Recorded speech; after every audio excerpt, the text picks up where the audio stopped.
This episode is supported by Trustonomy, an original podcast from OneTrust. Every good relationship you have, personal or business, it involves trust. But we all know that trust doesn't just happen, right? We've all lost trust in a friend or a brand or a product.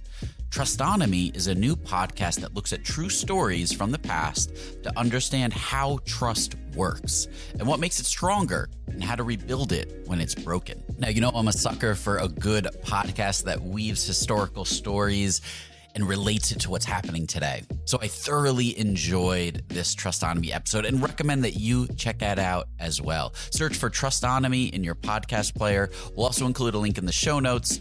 Many thanks to the OneTrust team for their support.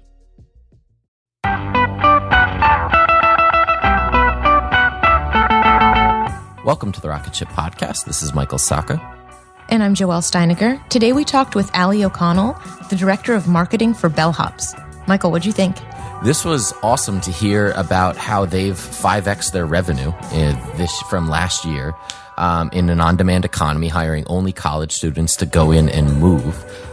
So there was a lot of great lessons about what they've done to grow and the channels that really worked for them. What'd you think? Yeah, and it was really fun to hear her talk about something that's so unpleasant as moving and how they try and make it a much better experience for people and how much that really helps them with word of mouth, which is really the driving force behind their growth. So really interesting interview. Wistia is a video hosting platform built specifically for business. If you're using video as a part of your marketing strategy, you need to be able to measure its impact. Wistia is helping over 175,000 businesses do just that, with premium video hosting, lead generation tools, and in-depth video analytics. For more about Wistia, visit wistia.com/rocketship. Cool. So, Allie, tell us about Bellhops. Sure.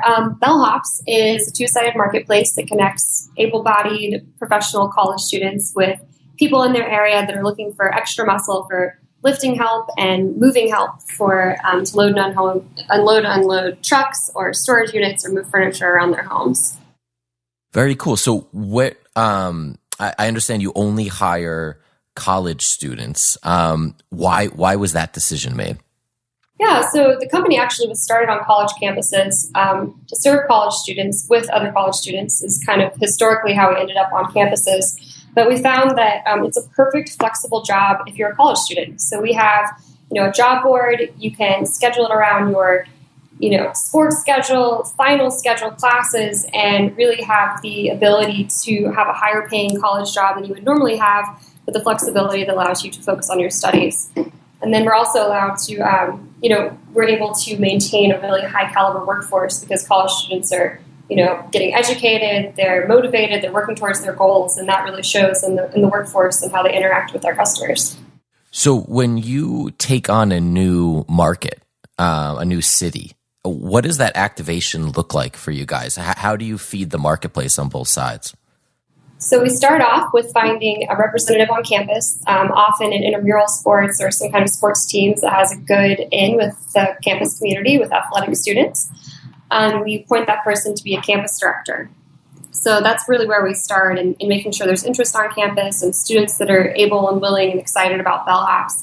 And then we move into some local advertising, which is mostly on the ground, sometimes offering deals specifically in a market to get awareness out. Very cool. And then what does it, how are you getting the initial customers? Are you using like paid advertising? Is it word of mouth? What does that look like in the new market?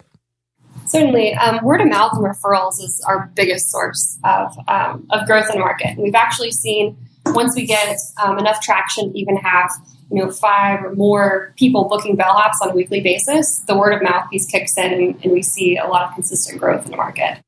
Okay, cool.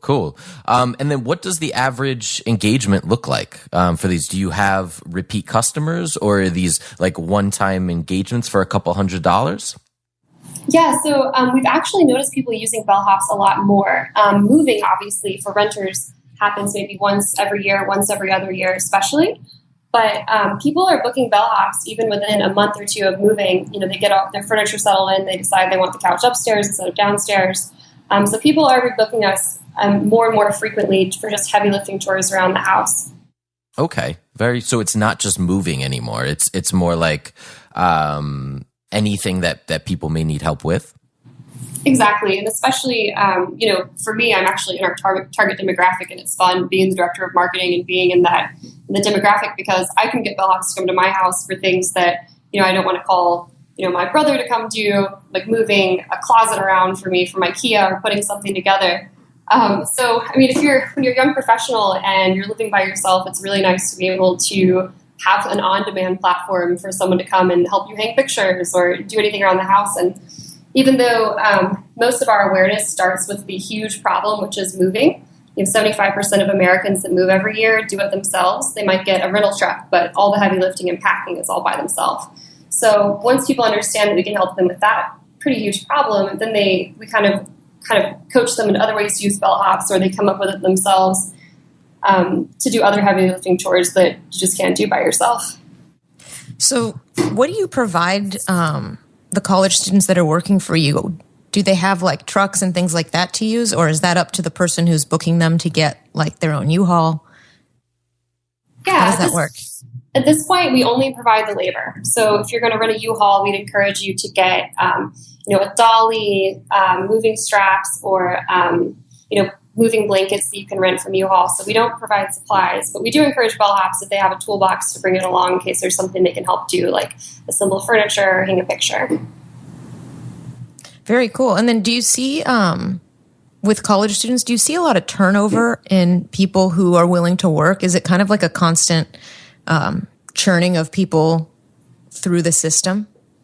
Yeah, I can't remember the stats right off the top of my head. I'm happy to send you some, but the majority of our moves are done, I believe, by 60% of our Bellhops that are very engaged. So I'll have to get back to you on the statistics. But so most of our jobs are done by Bellhops that do 10 or more jobs in a school year.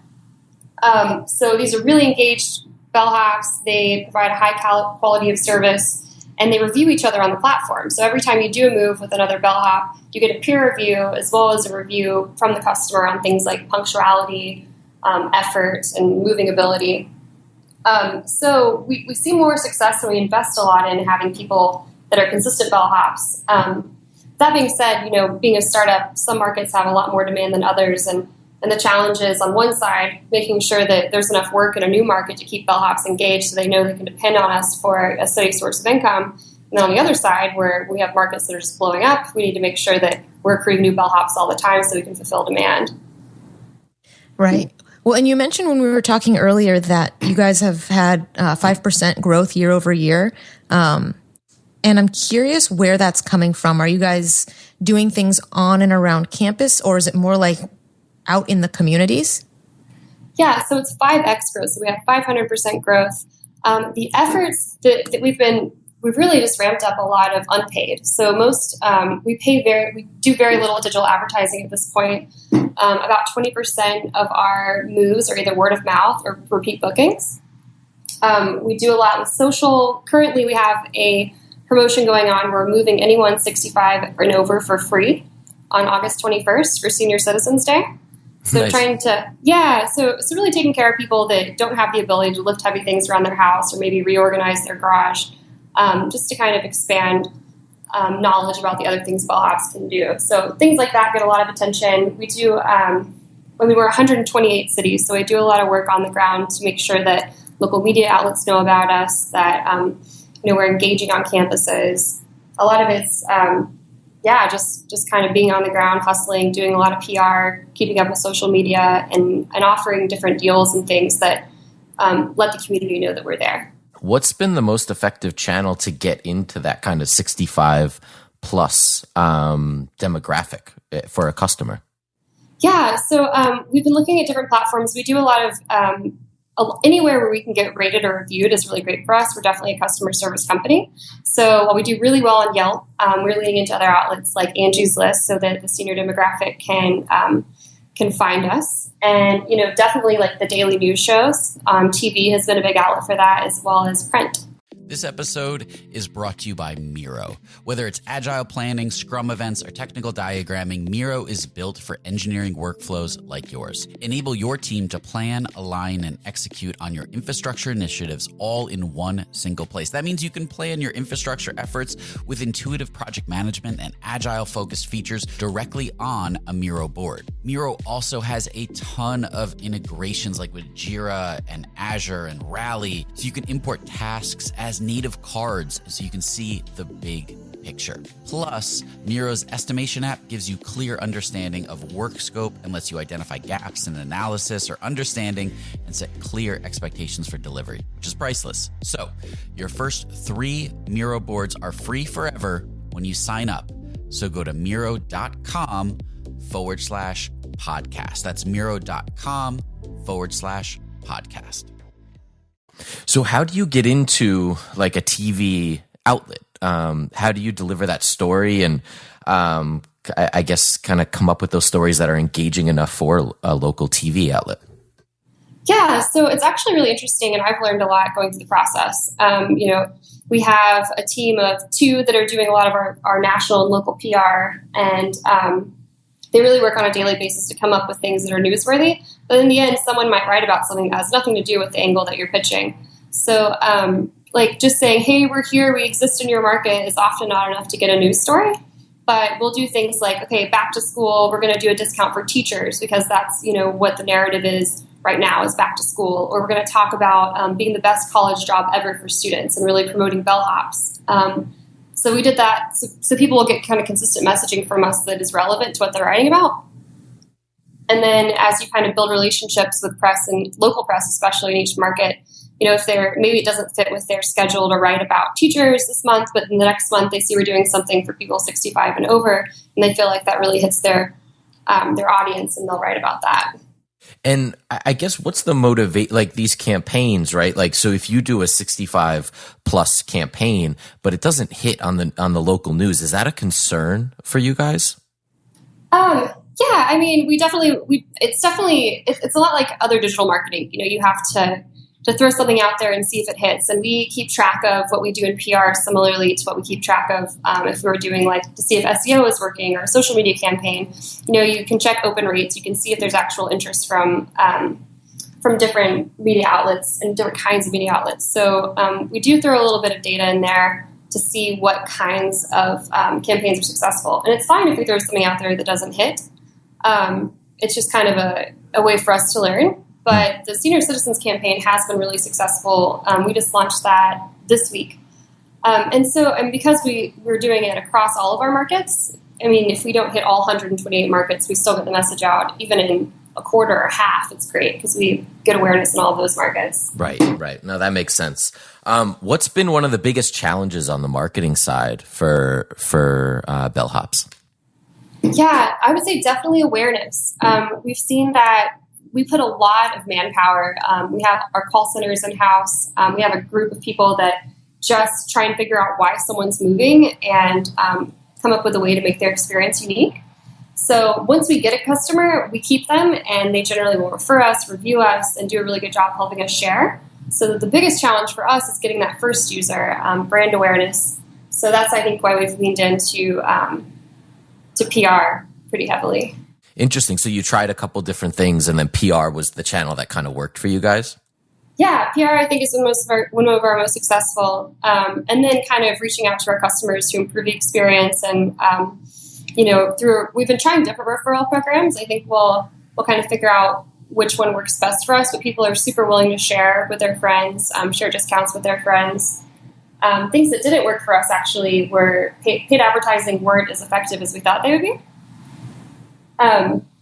So it kind of gave us the opportunity to open up different areas and see, what else we wanted to try. We tried everything. We've done, direct mail in different cities, definitely working with the street team, just being present in different events. And yeah, it's kind of a combination of things. And really every market is different based on population and how they consume media.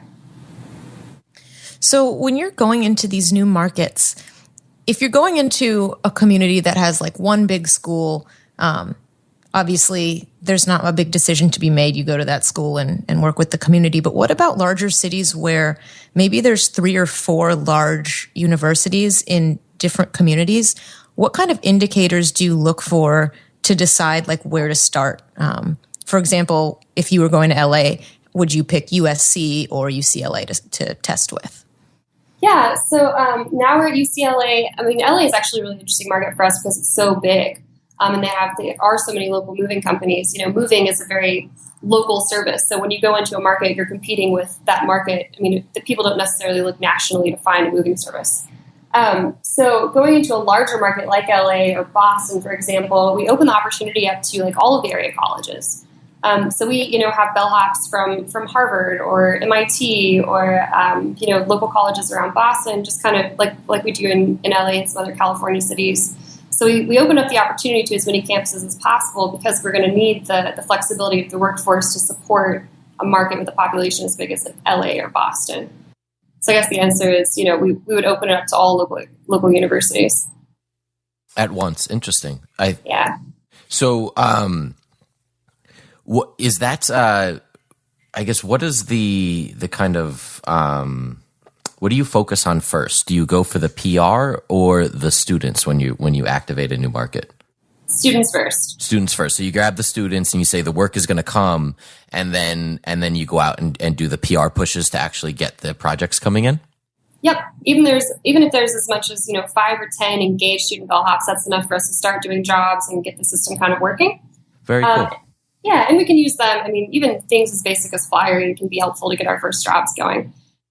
How close do you guys compete with some of the other kind of on-demand economy, like food delivery and Handy? Are they a complementary service or are they a competitor of yours? I would say definitely complementary. I just had a conversation with a really cool startup based in Austin this week called Lawn Starter. And it was really refreshing to hear about how they're using a similar two-sided marketplace for lawn care, which we don't do. And so trying to figure out how we can work with companies like that. Handy obviously has very specialized services like, plumbers. That's not what we're offering. We're really focusing on lifting. So I think that, and we're not doing food delivery either. I mean, I think that's really niche. I think it's important to not to try to be everything to everyone. Yeah. I think that, we have a very small % of market share probably at this point of Americans that move. I think that there's plenty of room for on-demand, more niche products. What's your take on the kind of explosion of this, of the on-demand economy where, there's, you have college students just going into people's homes and helping. Why do you think that has been such an explosion lately? And obviously with your 5x growth, people are really responding to this like we've never seen before.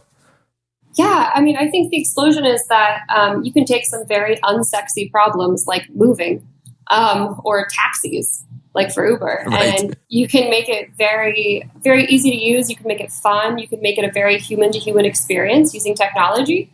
I think that, having a technology-enabled platform for a logistical problem doesn't necessarily mean taking the humanity out of the problem. So, we try and, for example, before a bellhop goes to someone's house, we send photos of the bellhops with their majors, their school years, so they've got something to talk about when they show up and they're in your home. And, moving can be a really emotional thing. You're going through all of your stuff. You're leaving behind one place for another. There's normally some life event associated with moving. So, I think it's just who's coming to your house. We're able to connect you with local students that are working really hard.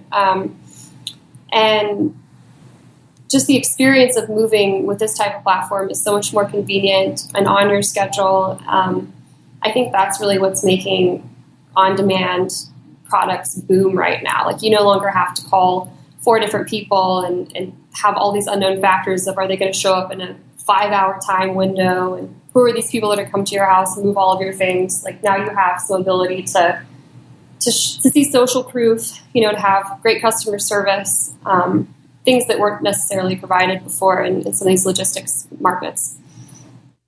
What's one of the biggest requests you guys get? Biggest requests we get?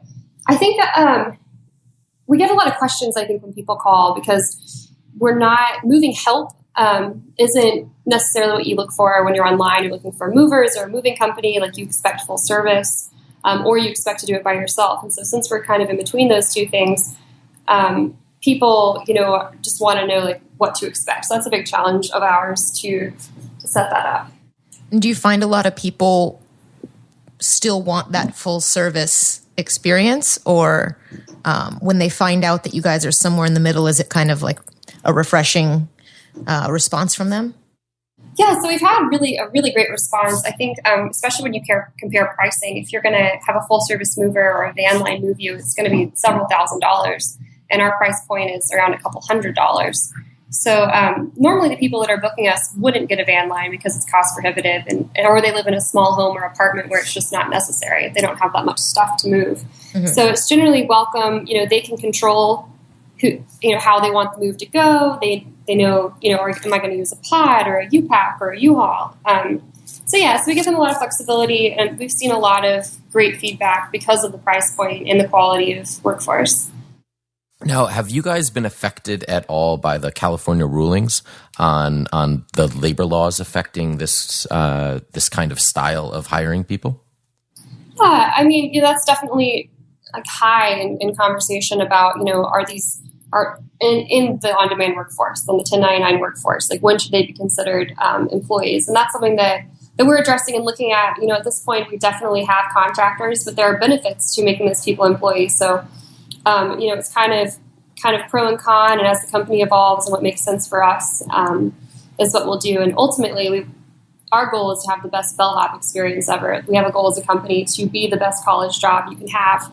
So if that makes sense for us to make them contractors and keep them contractors, that's great. And if for some reason we feel like we'd rather move into employees at some point in the future, we could do that. But at this point, they're definitely contractors. They're not required to work any specific hours or wear a specific uniform. I think it's something that we're paying attention to and are going to continue to evaluate as time moves on. Yeah, no, it's interesting. It's all new territory, so it's fascinating to hear it from the inside. So tell us, where can we keep up with you, and where can we hire a bellhop online? Yeah, you can check us out at getbellhops.com. We're also on social media at getbellhops, and we're happy to answer any questions. Awesome. Well, thank you so much. I really appreciate it. No problem. Thank you. Thanks for listening to this episode of the Rocketship podcast. If you enjoyed it, we have tons of other awesome episodes on our website. Check them out, rocketship.fm. And be sure to check out our app discount section, where we have discounts on products that we use every day, like Woo Themes, Wistia, Treehouse. Go to rocketship.fm/essentials and get your discounts today.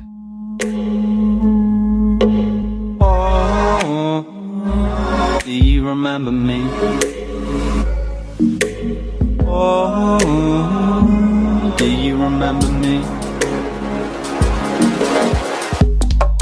Oh, leave me quietly, 'cause you don't say when you go.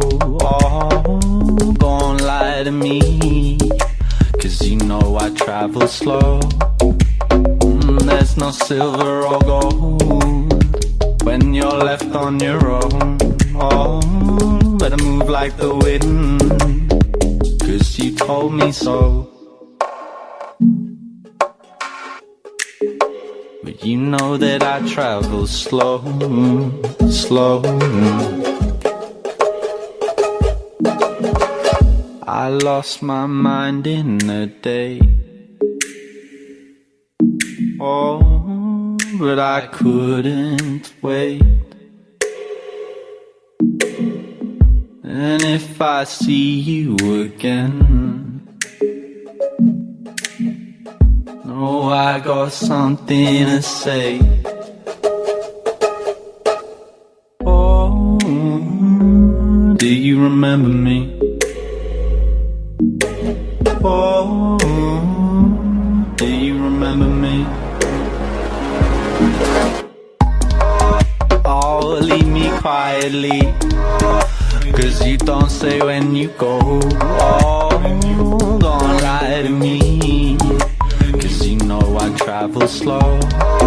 Oh, and there's no silver or gold when you're left on your own. Oh, but move like the wind, 'cause you told me so.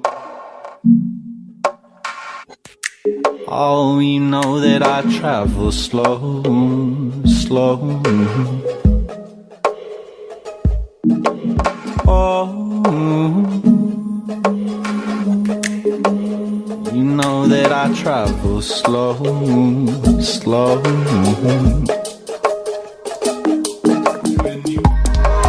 Oh, leave me quietly, 'cause you don't say when you go. Oh, go on, lie to me. You know that I travel slow. Oh, there's no silver or gold when you're left on your own. But I move like the wind, 'cause you told me so. Oh, leave me quietly, 'cause you don't say when you go. Oh, go on, lie to me, 'cause you know that I travel slow, slow, slow. You know that I travel slow.